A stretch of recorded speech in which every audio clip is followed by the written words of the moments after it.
So I want to tell a little story and then ask a question. I think I know what happened, but I'm interested in about why it happened.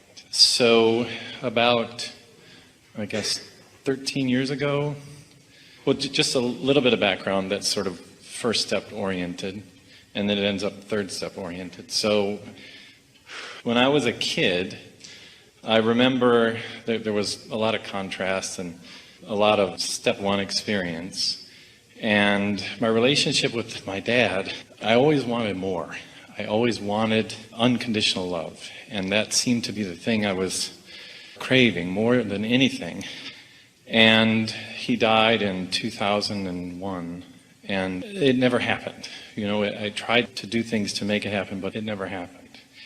And I searched in different ways. I was involved in different sort of healing kinds of things. But I think there was this kind of hole inside of me that I just got used to. I likened it to being an orphan, even though I wasn't an orphan, but I felt like one, you know, as I could imagine it would be.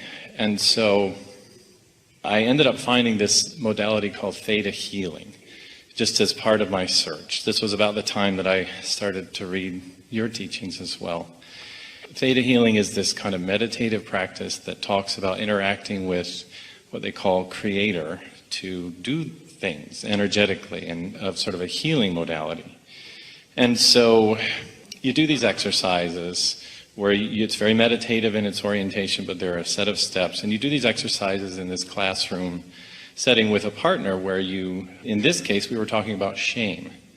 And we got stuck, my partner and I, and so we asked the instructor to come over, and it had something to do with shame and something to do with my dad.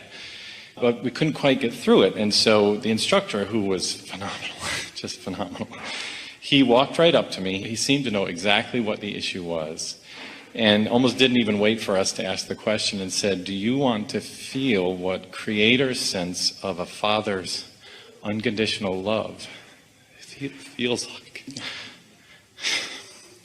And I've heard you say in the past that quantum leaps are either impossible or they're hard. Like we can't heal you. I've heard you say that. We can't blast you with something.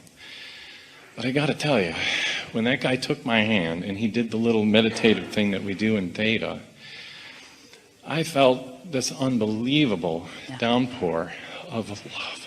Yeah. It was so incredible.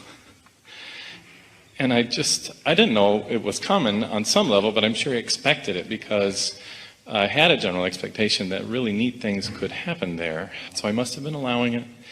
And it had a visual sense of an incredible light to it, but one that's hard to describe with my eyes. But I felt what, to put in physical terms, was like standing under Niagara Falls or something. It just felt so warm and so incredible. And I disintegrated into tears. And I mean, they had to come and like try and prop me up because I couldn't even sit, and it took me about 30 minutes just to be able to physically come back into the room. It was the exact opposite of trauma. It was the exact opposite of loss. You've been asking for a long time, and you were in an environment where somehow you got into a place of allowing what you'd been asking for, and there it was. Was it ever? And it was a Mack truck size. It was so huge. And I noticed a month later that the hole, I didn't recognize it at the time, but the hole was gone. Yeah. And the feeling of being an orphan was gone. And it was so gone that I couldn't even remember what it was like. I couldn't imagine myself as having it. Yeah. Do you know? Even now as I talk about it, it's like I'm talking about somebody else. And so my question is, what was it that allowed for that to happen? Because there are other areas in my life where I want to aim that, whatever it was, at. Because it was so impactful. We want to walk through this just briefly. We wanted to insert something just for a piece of understanding, even though we agree with you that you've moved far past this. But that emptiness, that hole, that emptiness is always not allowing your connection to source, no matter what the object of attention is that you're using for the reason to not allow it. In more specific terms, what you wanted from your father that, as you said, never happened, was his understanding of you, to be understood, to be seen and to be understood. Over time, we say to a lot of people, in fact, anyone who will listen to us, that most of you are looking for love in all the wrong places. And that's why we liked so much the words that this teacher offered to you. Do you want to feel? And what did he say?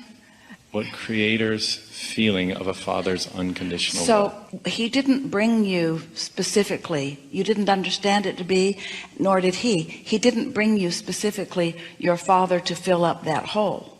He brought to you this source energy, which is the only thing that ever fills up that hole.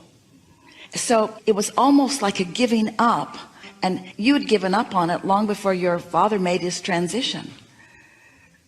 You didn't really expect to get what you thought you wanted from him. It's a nice surprise. And even after his transition, then you really didn't expect to get it from him. But the desire, what you were asking for through all of that, was to be understood.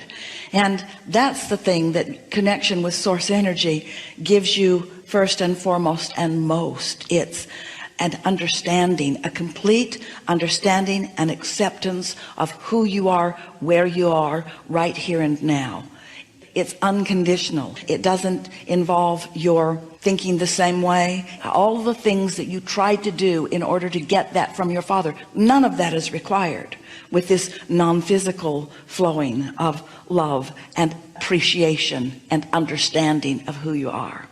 And so this is a wonderful thing. We've been talking about it in less sensitive and dramatic terms, and we so appreciate the experience that you had. Because when you really want something and you open yourself and allow it, then you have that awesome, what people want to call healing. You wanted to call it a filling up experience. We want to call it that connection. We want to call it the closing of the gap, where finally you are in a place of allowing what you've been asking for so long. And you know, the words that this brilliant person offered to you, we think are the reason for the explosive opening and what you're wanting to describe almost as a quantum leap experience, because he used the words that caused you to look for it for the first time from a different source. You didn't look for it from your father. His words caused you to expect it, to find it, to feel it from the source that it really is. And in that setting, with the questions that you'd been asking and the conversations that you'd been having with your partner and all of that, you were just in a place of utter allowance of it. It's a wonderful thing. So was it more about the compounded effect of the strong wanting, or was it that I somehow in that circumstance had let go of the resistance? Yes, you gave up. It was a letting go. And then the brilliance of those words, how would you like to feel what it feels like for? Yeah, not did I want to know what it was, but how would I like to feel it? And from the true source, you see, it fits into so many things that you've been asking for, not just that one question. When we say you're looking for love in all the wrong places, that's a really funny, clever thing to say. But so many people are wanting it from their parents, or wanting it from their lover, or wanting it from their peers, and looking for it in places where, if someone is in a physical body, like maybe a father, and is holding you, maybe a son, as his object of attention, and he's tuned in, tapped in, turned on, he's in concert with his source energy, and as he's holding you in his gaze of appreciation, you sure would not feel that hole. You would feel the love and understanding that is flowing through this human right from source energy. And when you feel that, it is soothing. It does feel good. And we would want everyone, if they can, to get tuned in and offer that to everyone that they can. But to need it to come from someone who is incapable of giving it, not because he does not want to, but because he himself has not figured out how to get into the receiving mode, then you're asking for something that is not coming. And when you keep asking and it doesn't come, and asking and it doesn't come, it causes the asking to get greater and greater and greater and greater, like the rubber band that we were talking about. And then when you let go, when you're in a situation where you're no longer looking for it from some place you don't believe it will come from, and you let it flow from the only place that it was ever really going to come from. You know, it's so interesting because since he's made his transition, I've heard you describe this, talking about Jerry. Our relationship is awesome. It's just awesome. And when I think about the energy or the presence or signature of who he is now, it's so different than what it was when he was on the planet. Who he always was, who he always wanted to be, who he always was in his vortex, but who he was not able to allow himself to be. And the tension and discord that you felt in him was because of the gap that he was never able to overcome. And this is the thing that we most want you to feel and hear from us. Since he was on your mind, when you closed that gap, it closed for him as well.